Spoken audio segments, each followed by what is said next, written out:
2.3 The states of matter.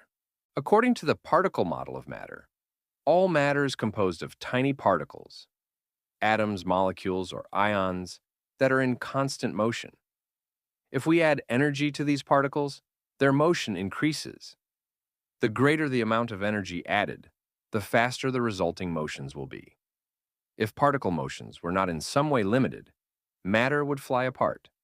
Instead, forces between these particles limit the movement of the particles toward and away from each other. Scientists call the model described by these ideas the kinetic molecular theory, since it describes the motion of particles in matter. Why do ice cubes in the freezer disappear? Questions.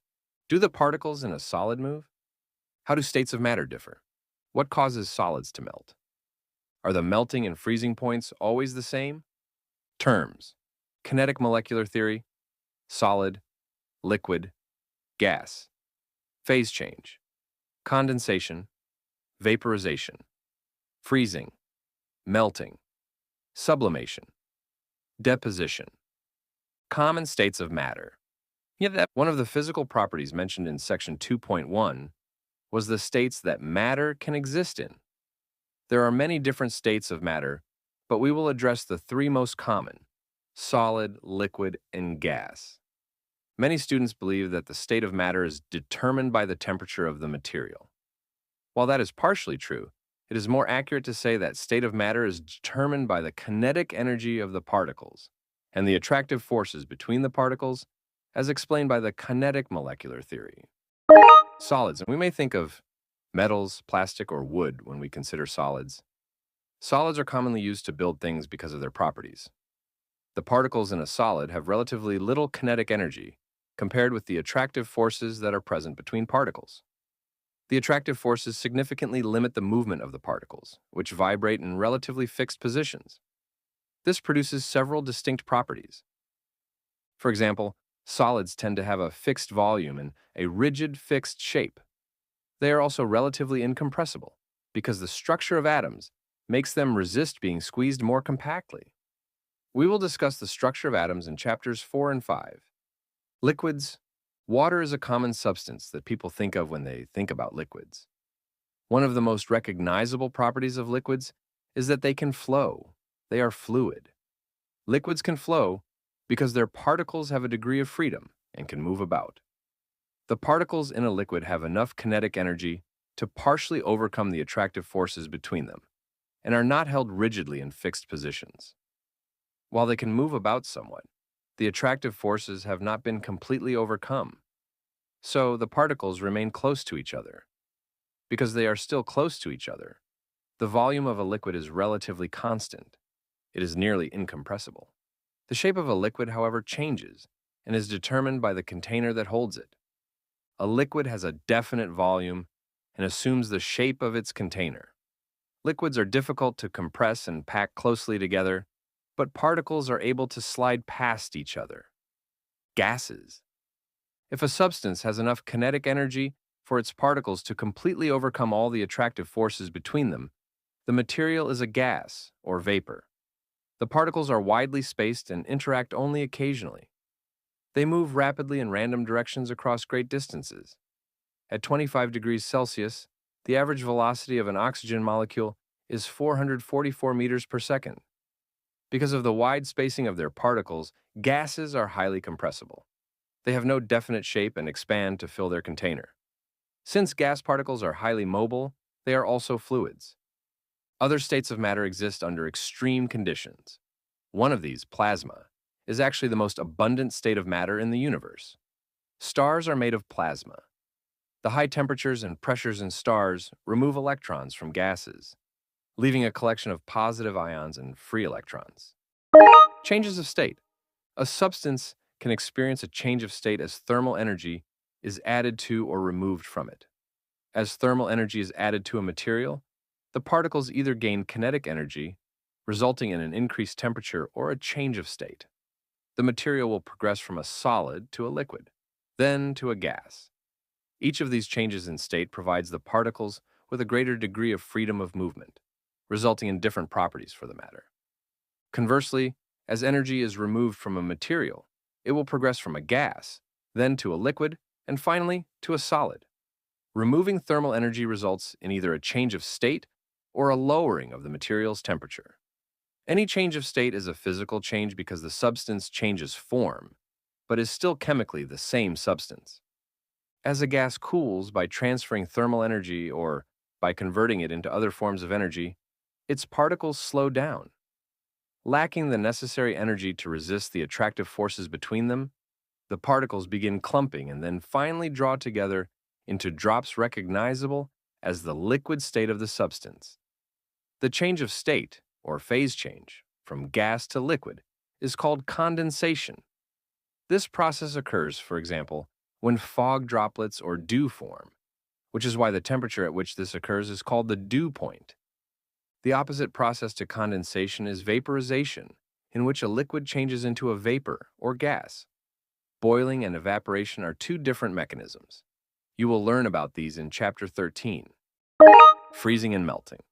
When particles in a liquid lose thermal energy, their motion slows to the point that they become locked in position by the attractive forces between them. The liquid transitions to the solid state in a process called freezing or solidification. The opposite process, a solid melting to become a liquid, occurs as thermal energy is transferred into the material. Melting and freezing normally take place at the same temperature, called the melting point, if thermal energy is being added, or the freezing point, if thermal energy is being removed. Sublimation and deposition. Under certain conditions, a solid may change directly into a gas, or a gas may change directly into a solid, without passing through the liquid phase. The change from a solid to a gas is called sublimation. The change from a gas directly to the solid state is called deposition. Sublimation occurs even at temperatures well below the melting point of most solids. Recall that the temperature of a system is related to the average kinetic energy of its particles. Some particles can individually gain kinetic energy well above the average. They then break away from the attractive forces at the surface of the solid, entering the gaseous state. This process removes material from the solid. Some common examples of substances that sublime directly from a solid to a gas include mothballs, solid air fresheners, and ice cubes in a freezer. These solids gradually change to a gas and seem to disappear. The deposition of gaseous water vapor to solid ice is the principal process in the formation of snowflakes and frost. Careers: serving as a material scientist, informative fibers. If you look up information about the field of material science, you'll read about some amazing things that scientists are working on. Microscopic sensors, room temperature superconductors, quantum dots, metal foams, amorphous metals, programmable materials, cloaking technology, and even flexible electronics that you could wear. Much of it sounds like science fiction, but material scientists bring the completely fantastic closer to reality every day. Today, many people wear a wristband that monitors pulse, blood pressure, biochemical levels, calories burned, exercise levels, and sleep times. But material scientists think that these devices could do so much more. They are currently working on devices that could monitor athletic performance, chronic diseases, and blood alcohol content. Some applications could also transmit this information to medical professionals. One group of researchers in Japan is working on flexible ferroelectric polymers. These could potentially allow manufacturers to incorporate biometric collection technology into the clothing we wear. The goal would be to collect needed data, far sharing with doctors, but to do it in a way with the least negative impact on a patient's daily activities. For some patients, that could be the difference between life or death. For other people, it could just be a matter of living a fuller life with fewer restrictions. Final thoughts on origins. Throughout this chapter, you have learned about matter. Most of the things that we know about matter are straightforward with little need for interpretation. Understand that all scientists look at the same evidence. We all study the same properties of matter, the same behavior of matter, and the same changes in matter. However, our worldview affects how we interpret that data. As evidenced in the chapter opener, the origin of matter is subject to interpretation.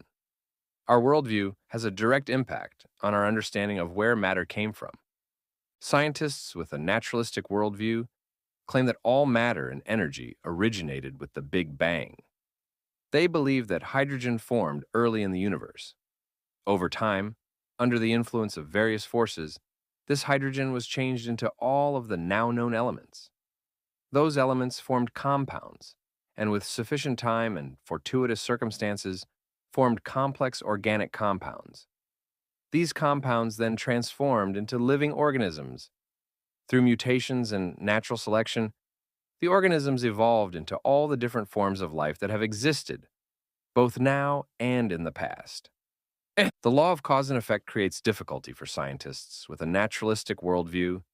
They accept on faith the certainty of the Big Bang model, even though that model doesn't include any cause for what started it all.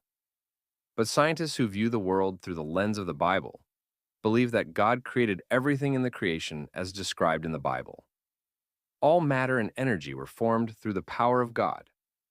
The forces and processes that we see today are effects of the properties that God created in matter and energy. Over time, those forces and processes have changed some aspects of the world. We too accept the origin of matter on faith, but our faith is in a loving God and the written record of the origin of matter and energy. Chapter 2, Review. Chapter. Summary terms: physical property, physical change; chemical property, chemical change; pure substance mixture, heterogeneous mixture; homogeneous mixture, element, atom, chemical symbol, molecule, compound, chemical formula. 2.1. The classification of matter. 1. Scientists classify matter on the basis of its physical and chemical properties. 2.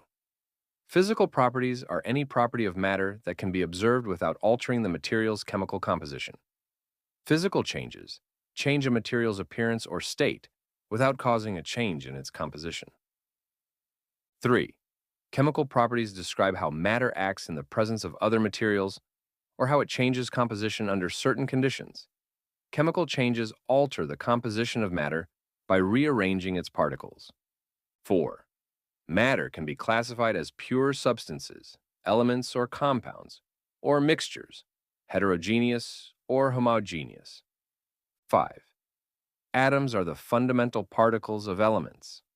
Molecules are two or more atoms chemically bonded. 6. Chemical symbols are used to represent the names of elements in chemical expressions. Chemical formulas represent the composition of compounds. 2.2. Energy and matter. Terms: energy, kinetic energy, potential energy, thermal energy, thermodynamics, law of conservation of mass energy.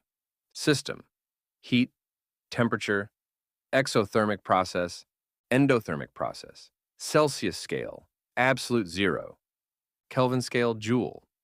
1. Matter and energy are two fundamental quantities in the universe. Energy is the ability to do work. Work moves matter and alters the energy within matter. 2. There are two major categories of energy: kinetic and potential. 3. Thermodynamics is the study of the movement and transformation of energy. The laws of thermodynamics establish some basic principles regarding the origin and destiny of energy and matter. 4. Thermal energy is the sum of the kinetic energy of the particles within a substance. Thermal energy naturally flows between 2 points at different temperatures. The flow of thermal energy is called heat, and it always moves from hotter to colder temperatures. 5. Temperature is a measure of the average kinetic energy of the particles within a substance. 6. An exothermic process results in a net transfer of thermal energy out of a system. An endothermic process results in a net transfer of thermal energy into a system. 7. The Celsius and Kelvin absolute temperature scales are commonly used in chemistry.